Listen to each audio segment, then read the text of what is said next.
we're going to find T of U in terms of T of V and the matrix A. We could use the matrix B, but we'll use the matrix A. So we will, in order to unclutter the notation, we'll drop the sums. So repeated indices are sum. So we don't write the sum and we use repeated indices to denote sums. Okay, so now we have to do a small computation, a few lines. So let's begin. T on UK, because we want to bring in this matrix representation. So indeed, that matrix representation will say this is equal to a sum IK of the matrix representation in terms of U times UI. So this is good. This is what this is. But as we said before, we need to involve the V vectors and the other bases. So we replace UK also by T on AVK. So in doing that, we wrote this, but we're also jumping from here to here, where we replace the UK by AVK. And at this moment, we let the matrix A act on this vector so that we get that representation as well over there. So we have T, A, J, K, V, J. And it's sum over J. What's the next step? The T acts on the VJs. So what do we get? Let's go back here. Well, the AJKs are numbers, so let's bring them out, AJK. And now I have T on VJ, which is T PJ of V, VP. So that seems like we're almost done, but we're not quite there because this is the vector VP and we want to compare with this. So we need to rewrite it in terms of the U vectors, but that's okay. We know how to do that. The V vector is equal to B times U. So we have AJK TPJ of V, and you have BUP.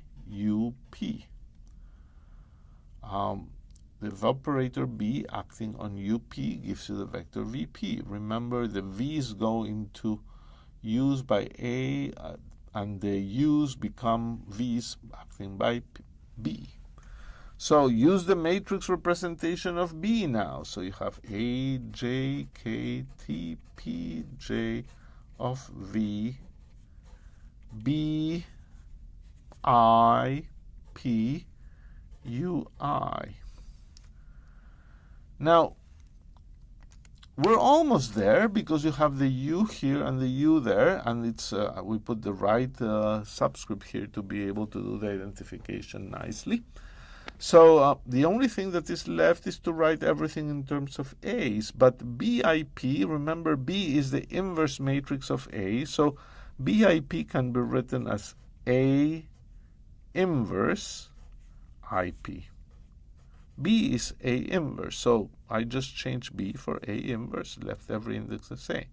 I'm ordering the indices also appropriately for my matrix multiplication. So I have the BIP becoming A minus 1 IP here, followed by the TPJ of V, followed by the AJK, all acting on UI, and this whole thing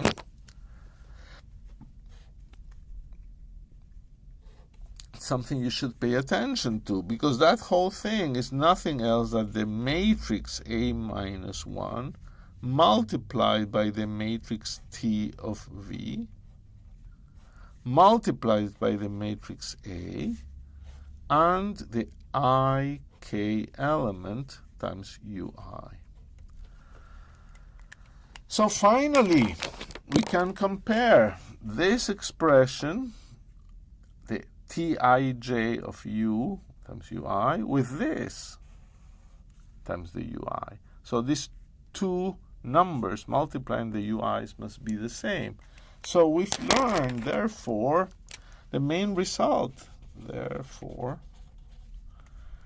T of u, the ik element, is equal to the ik element of that, so the matrices are the same. This matrix is equal to A minus 1 T of V A, where uk, say, is equal to avk.